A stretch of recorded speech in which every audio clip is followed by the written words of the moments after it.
हरे कृष्णा, राधे राधे। नमस्कार दोस्तों, आप सभी को विजया एकादशी व्रत पारण की हार्दिक शुभकामनाएं। तुलसी माता की कथाओं को एकादशी के पारण पर सुनने से संपूर्ण फल की प्राप्ति होती है। कहा जाता है कि बिना तुलसी माता की कथा को सुने एकादशी का व्रत संपूर्ण नहीं माना जाता। तुलसी माता की कथा को सुनने से धन्य धान्य की वृद्धि होती है और सुहागनों का सुहाग सदा बना रहता है। तो आज हम सुनेंगे बुढ़िया माई की तुलसी माता और एकादशी व्रत की कहानी।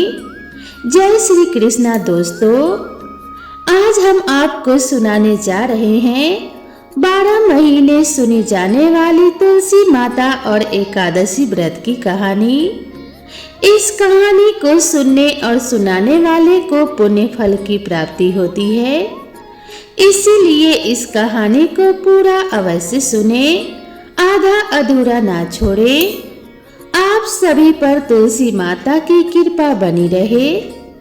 तो चलिए इस कहानी को शुरू करते हैं। कहानी को शुरू करने से पहले प्रेम से बोलिए तुलसी माता की जय, भगवान विष्णु की जय, लक्ष्मी माता की जय।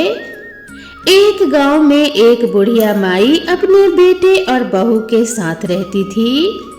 बुढ़िया माई का नाम सुखवती था। बुढ़िया माई के एक पोते और पोती भी थे। सुखवती के परिवार में सब हंसी खुशी रह रहे थे और उनका अच्छे से समय बीत रहा था, क्योंकि बुढ़िया माई बड़े ही नियम कर्म वाली थी और वह हमेशा एकादशी का व्रत रखती थी और तुलसी जी का नित्य पूजन किया करती थी। वह तुलसी जी को नित्य जल देती थी। वह सुबह उठती और तालाब पर जाती, स्नान करती और तुलसी जी की पूजा करती थी। तुलसी जी को प्रणाम करती और तुलसी जी के नीचे दीपक जलाती थी। वह बुढ़िया माई तुलसी जी की नियम से आरती किया करती थी। ऐसे ही बुढ़िया माई के दिन बीत रहे थे। सुखवती की जो सखियां थी, वह भी सुखवती के पास बैठकर कथा कहानी सुनती थी और अपना ज्ञान बढ़ाती थी। एक बार की बात है, सुखवती अपने सखियों के साथ बैठी हुई थी। उसकी हम उम्र सहेलियां भी बैठी हुई थी, जो कि संख्या में 7-8 थी। सारे शाम के समय आपस में बातें कर रही थी। तब उनमें से एक बुढ़िया माई से कहने लगी कि सुखवती सखी, हम सोच रहे हैं कि क्यों ना हम लोग द्वारिकाधीश चलें। द्वारिकाधीश की यात्रा करने का बड़ा मन हो रहा है। तो उनमें जितनी भी औरतें बैठी थी, जो कि सुखवती की सखी थी, सब कहने लगी, अरे यह तो बहुत अच्छी बात है। हमें अपने जीवन में द्वारिकाधीश के दर्शन जरूर करने चाहिए। इसीलिए चलो अब की बार हम सभी द्वारिकाधीश चलते हैं। जब सभी सखियां पूछने लगी कि बुढ़िया माई तुम भी बताओ, क्या तुम द्वारिकाधीश चलोगी? उन सखियों में कुछ कम उम्र की भी थी, जो बुढ़िया को माई कहकर बुलाती थी। बुढ़िया माई का द्वारिकाधीश की यात्रा करने का बड़ा मन था। इसीलिए बुढ़िया माई कहने लगी, सखियों, पहले मैं अपने बेटे से पूछूंगी और तब मैं आप लोगों को बताऊंगी। बुढ़िया माई घर आ गई। बुढ़िया माई का जो बेटा था, वह अपनी नौकरी करता था। जब वह शाम को घर आया तो बुढ़िया माई के जो पोते पोतियां थे, वे बुढ़िया माई के लिए खाना लेकर गए। तो बुढ़िया माई ने खाना खाने से इनकार कर दिया और कह दिया कि आज मेरा खाने का मन नहीं है।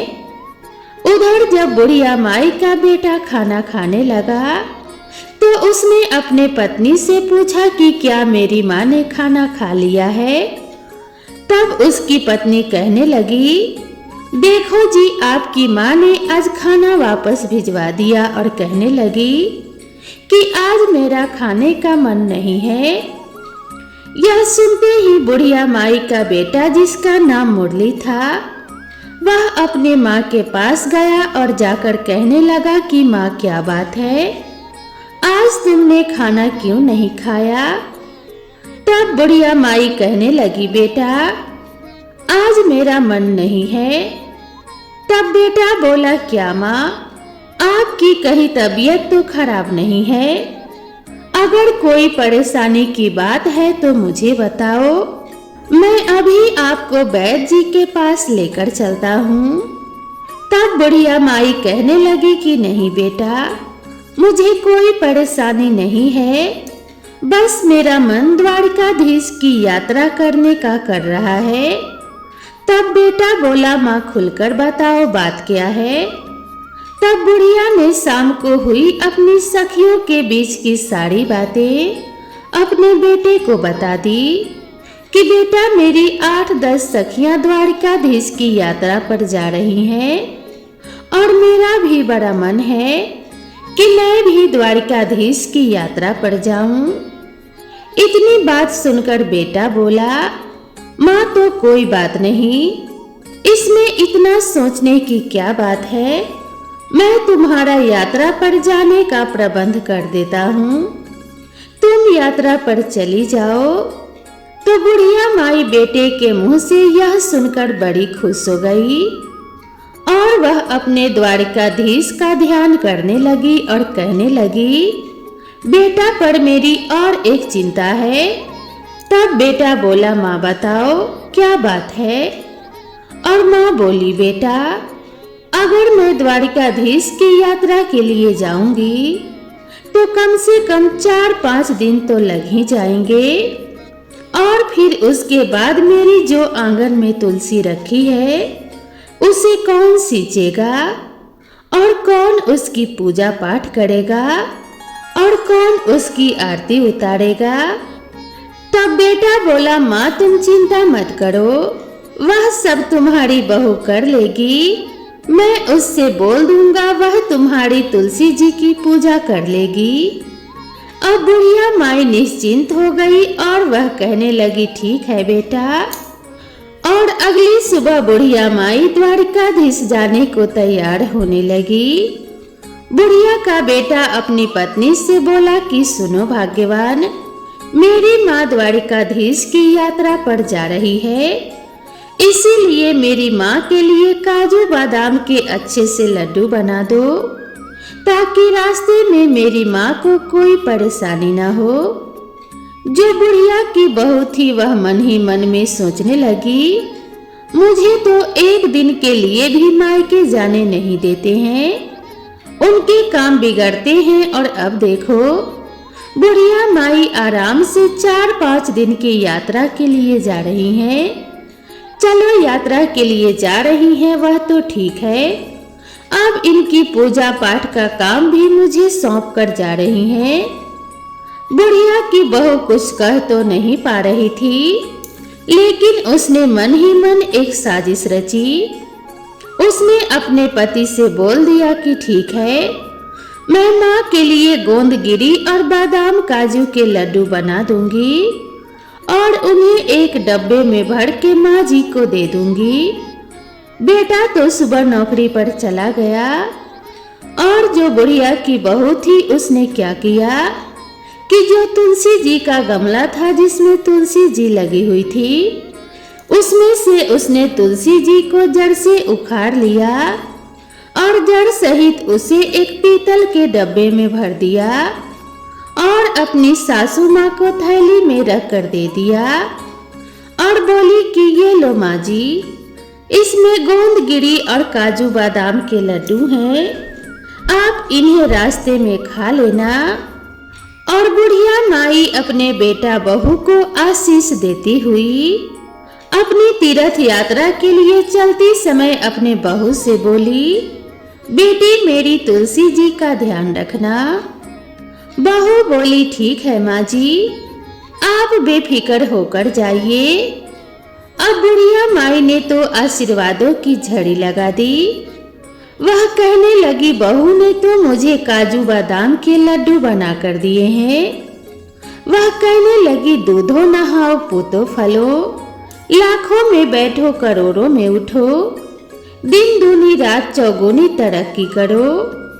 उसके मुंह से तो आशीष फूट रहे थे, और सौभाग्यवती रहो, मेरे बेटे का काम अच्छे से चलता रहे। अब वह तरह तरह के आशीर्वाद देती हुई बुढ़िया माई अपने सखियों के साथ जा मिली। अब सारी सखियां और बुढ़िया माई द्वारिकाधीश की पैदल यात्रा कर रही थी। यात्रा करते करते उन्हें शाम हो गई। शाम के समय जब वह थक गई तो एक जगह उन्होंने देखा, वहां पर बैठकर वह विश्राम करने लगी और अपना खाने पीने के लिए जो सामान लाई थी सब निकाल कर खाने लगी।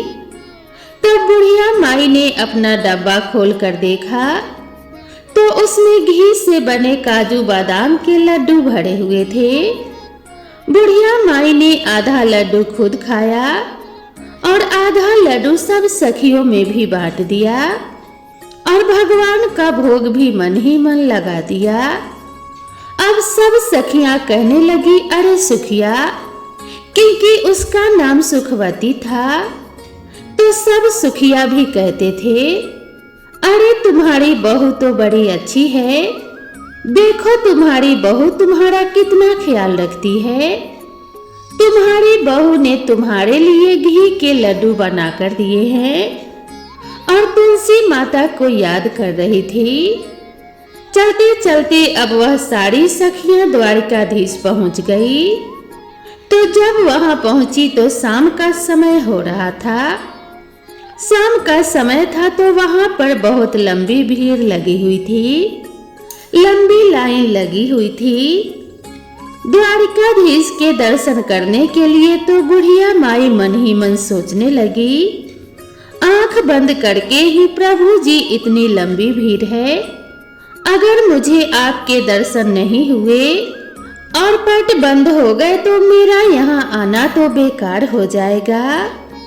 तभी बुढ़िया माई द्वारिकाधीश से मन ही मन अपनी प्रार्थना कर रही थी, हे प्रभु, एक बार जीवन में मुझे दर्शन दे दो। मैं बड़ी दूर से आपके दर्शन के लिए पैदल चलकर आई हूँ। हे प्रभु, आपके दर्शनों की प्यासी हूँ। अब बुढ़िया माई की आंख खुली तो देखा उसमें एकदम से चमत्कार हो गया। वह तो लाइन में सबसे आगे खड़ी थी और द्वारिकाधीश जी सामने थे। बुढ़िया माई की तो हैरानी का ठिकाना नहीं रहा, कहाँ तो वह सबसे पीछे थी और कहाँ वह लाइन में सबसे आगे आ गई। पंडित जी सबका प्रसाद चढ़ा रहे थे। मैंने अपना डब्बा खोलकर देखा तो उसमें एक लड्डू और एक तुलसी जी की पत्ती रखी हुई थी। अब बुढ़िया माई वही लड्डू और तुलसी जी की पत्ती द्वारिकाधीश को चढ़ाने के लिए यानी भोग लगाने के लिए पुजारी जी को थमा दी। फिर मन ही मन बुढ़िया माई सोचने लगी कि हे प्रभु, यहाँ तो एक से एक अमीर सेठ आए हुए हैं, महंगी से महंगी मिठाइयाँ लाए हुए हैं, लेकिन मेरी मिठाई का कहाँ नंबर आएगा जो द्वारिकाधीश मेरी मिठाई का भोग लगाएंगे।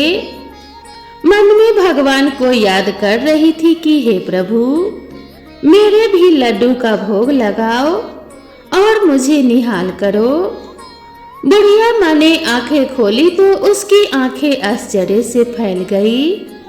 वह द्वारिकाधीश के हाथ में जो लड्डू था वह वही लड्डू था जो बुढ़िया माई ने भोग लगाने के लिए दिया था, और वही तुलसी की पत्ती थी जो ठाकुर जी के हाथ में थी।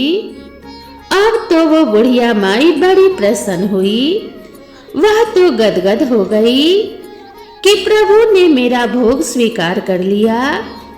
तभी जो द्वारिकाधीश जी के पुजारी जी थे वह सबको प्रसाद दे रहे थे, तो उसने बुढ़िया माई को भी प्रसाद दिया। बुढ़िया माई ने वह प्रसाद अपने पल्लू में ले लिया और अपने दोनों हाथ जोड़ लिए। फिर वो प्रसाद को लेकर सोचने लगी, यह प्रसाद घर में लेकर जाऊंगी, अपने बहू बेटे और पोते पोतियों के साथ मिलकर इसका भोग लगाएंगे और सब मिलकर इस प्रसाद को ग्रहण करेंगे, क्योंकि यह द्वारिकाधीश का आशीर्वाद है। यह सोचकर उसने उस पीतल के डब्बे में जो भोग था, जो पुजारी जी ने प्रसाद दिया था, उस प्रसाद को बुढ़िया माई ने रख लिया और वहां से बाहर आ गई। बाहर आई तो काफी देर तक अपनी सखियों का इंतजार करने लगी। जो काफी देर बाद उसकी सखियां आई तो कहने लगी, अरे बड़ी घबराहट हो रही है, बड़ी भारी भीड़ थी, हमें तो सही से दर्शन भी नहीं हुए द्वारिकाधीश के, इतना चलकर आए हैं, इतनी धक्का मुक्की की है, लेकिन वहां हमें दर्शन भी नहीं हुए। कोई कहता, अरे मुझे तो थोड़ा थोड़ा सा दर्शन हुआ था, बड़ी भीड़ है। सब अपनी परेशानियां गिना रहे थे और बुढ़िया माई मन ही मन मुस्कुरा रही थी। वह कहने लगी कि मुझे तो द्वारिकाधीश के बहुत अच्छे से दर्शन हुए हैं और मेरा तो भगवान ने प्रसाद भी ग्रहण किया है। इस तरीके से अब सारी सखियां अपने द्वारिकाधीश की यात्रा करके अपने गांव के लिए वापस जल्दी घर पहुंचने पर बुढ़िया माई ने अपने बेटे बहू को आवाज लगाई। बेटा अंदर से आया और माँ के पैर छुए। बेटा ने माँ को बहुत ही आशीर्वादों की झड़ी लगा दी। जुग जुग जियो मेरे लाल, मेरी यात्रा बड़ी सफल रही। फिर कहने लगी, अरे बेटा बहू दिखाई नहीं दे रही है, क्योंकि बेटा हाथ में पानी का गिलास लेकर खड़ा था कि लो माँ पानी पियो और आराम से बैठ जाओ। पानी का गिलास जब बेटा लेकर खड़ा था तो बुढ़िया माई पूछने लगी, बेटा बहू कहाँ गई है? तब बेटा बोला, माँ मैंने उसे घर से निकाल दिया। माँ कहने लगी, बेटा यह तूने क्या अनर्थ कर दिया? मेरे जाने के बाद मैं 4-5 दिन की यात्रा पर क्या गई और तूने मेरे पीछे से बहू को घर से निकाल दिया। ऐसा क्या हुआ जो तूने मेरी बहू को निकाल दिया? मेरी बहू तो बड़ी गुणी है। तब वह बेटा कहने लगा, माँ जो तेरी बहू है उसने तेरे साथ बड़ा छल किया है। मैंने उसे गोंद और बादाम काजू के लड्डू बनाने के लिए बोला था कि मेरी माँ यात्रा पर जा रही है और उसने आंगन में लगी तुलसी को उखाड़कर उसकी जड़ समेत उस पीतल के डब्बे में भरकर तुम्हें दे दिया। अब बुढ़िया माई कहने लगी, अरे बेटा मैंने तो डब्बा खोलकर देखा था, उसमें तो काजू बादाम के ही लड्डू थे और मैं लड्डुओं को खाई भी और अपने सखियों को भी खिलाई। तब वह कहने लगा कि नहीं माँ, उसने तो यह साजिश रची थी। जब मैंने तुलसी जी की पूजा के लिए बोला तो आंगन में तुलसी नहीं थी। तब मैंने उससे पूछा तो उसने मुझे सारी बात बताई कि उसने जो जलन में आकर, क्योंकि माँ तो यात्रा के लिए जा रही है और मुझे मायके भी नहीं भेजते हैं, इसीलिए उसने तुलसी जी को उखाड़ कर आपके डब्बे में भर दिया।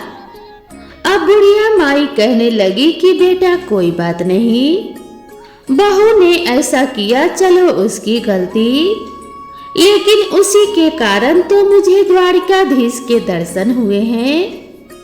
मेरे साथ तो बेटा इतने चमत्कार हुए हैं कि मैं क्या गुणगान करूं। मैं तो भीड़ में सबसे पीछे खड़ी थी, तभी द्वारिकाधीश की कृपा से मैं भीड़ में सबसे आगे हो गई। और तो और बेटा, मेरे जो डब्बे में एक तुलसी जी का पत्ता और एक लड्डू था, शायद तुलसी माता की कृपा से ही वह तुलसी लड्डू में बदल गई थी और एक पत्ता मेरा इसीलिए छोड़ दिया था कि मैं भगवान को भोग लगाऊं, क्योंकि द्वारकाधीश को ठाकुर जी को बिना तुलसी के पत्ते का भोग लगाया ही नहीं जाता। इसीलिए उन्होंने मेरा भोग स्वीकार किया था, क्योंकि उस पर तुलसी दल भी था। बेटा, मेरी बहू ने चाहे कुछ भी किया, मुझे तो जो बहू की वजह से ही यह सब चमत्कार हुआ है और ठाकुर जी के इतने अच्छे दर्शन हुए हैं। मैं तो द्वारकाधीश के दर्शन करके निहाल हो गई। बेटा, तू अभी जा और बहू को मायके से लेकर आ।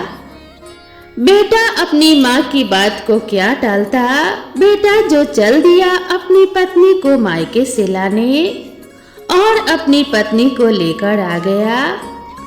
जब बहू मायके से घर आई तो अपनी सासू माँ के पैरों में पड़ गई और माफी मांगने लगी। तब बुढ़िया माई कहने लगी, अरे बहू, मैंने तो तुझे कब का माफ कर दिया। तेरी वजह से तो मुझे भगवान के दर्शन हुए हैं। अगर तू ऐसा ना करती तो पता नहीं मुझे भगवान के दर्शन होते भी या नहीं। मैंने तो तुझे माफ कर दिया, लेकिन हाँ, अगर तुझे माफी मांगनी है तो एकादशी माता और तुलसी माता से मांग। बहू ने तुलसी माता और एकादशी माता से माफी मांग ली और फिर बुढ़िया माई को याद आया, अरे मैं तो द्वारिकाधीश से तुम्हारे लिए प्रसाद लेकर आई थी, याद भी कहाँ है। बच्चे आए थे खेलते खेलते, कहने लगे दादी माँ आ गई, दादी माँ आ गई। दादी माँ, आप यात्रा पर गई थी तो हमारे लिए क्या लेकर आई। दादी माँ बोली, अरे बच्चों, सबके लिए वहां से द्वारकाधीश का प्रसाद लाई हूँ, सब थोड़ा थोड़ा मिल बांट कर खाएंगे। अब जैसे ही बुढ़िया माई ने अपने थैले में से वह पीतल का डब्बा निकाला और उसमें से वह प्रसाद निकालने लगी तो उसमें जो लड्डू था वह तो था नहीं, लेकिन पूरा डब्बा हीरे मोतियों से भरा हुआ था। यह देखकर बुढ़िया माई की बहू बेटे की भी आंखें आश्चर्य से फैल गई। वह कहने लगी, बेटा, इसमें तो मैंने लड्डू रखा था, पता नहीं कहां से इसमें इतना सारा हीरा मोती और सोना चांदी आ गया है। तब बेटा बहू कहने लगे, माँ, यह सब एकादशी और तुलसी माता की कृपा के कारण हुआ है। आपकी यात्रा सच्ची थी, आपकी भक्ति सच्ची है, इसीलिए उन्होंने आपको आपकी एकादशी और तुलसी माता की पूजा का फल दिया है। अब तो बहू बेटा माँ के कदमों में पड़ गए। माँ बोली, बेटा मुझे छोड़, तुलसी माता के कदमों में पड़ो। आओ हम सब मिलकर तुलसी माता की पूजा करें। तो बहू और बेटा ने तुलसी माता से माफी मांगी, ठाकुर जी से भी माफी मांगी कि अनजाने में हमसे भूल हो गई, हमें माफ कर दो। अब तो बहू बेटा भी अपनी माँ की तरह एकादशी का व्रत रखने लगे और तुलसी माता को सींचने लगे, तुलसी जी की पूजा करने लगे। इसी तरह से अब उनके खुशी खुशी दिन बीतने लगे। अब बुढ़िया माई के पास इतना धन हो गया था तो उसने गांव में कई काम करवाए, गरीबों की लड़कियों के विवाह करवाए। जैसे भी गांव में किसी गरीब को देखती तो जिसके बस में बेटी का विवाह करना नहीं था, उसने उसी धन को बेटियों के विवाह में, कुएं बावड़ी बनवाने में और बच्चों के स्कूल और अस्पताल बनवाने में लगाने लगी। जितना बुढ़िया माई उस धन को लगाती, उतना ही बुढ़िया माई के घर में और धन बढ़ता जाता। बुढ़िया माई जब तक जीवित रही उसने तुलसी माँ की कभी पूजा नहीं छोड़ी, जीते जी एकादशी का व्रत नहीं छोड़ा। हमेशा वह एकादशी का व्रत किया करती। तुलसी सींचती और तुलसी माता की पूजा करती। बुढ़िया माई बचपन से ही तुलसी जी की पूजा करती आई थी और मरने के बाद भी तुलसी माता और एकादशी माता की कृपा से बुढ़िया माई को मोक्ष की प्राप्ति हुई। बहू बेटा के भी अच्छे दिन बीत रहे थे। वह भी अपनी बहू बेटों के साथ खुशी खुशी रहने लगे।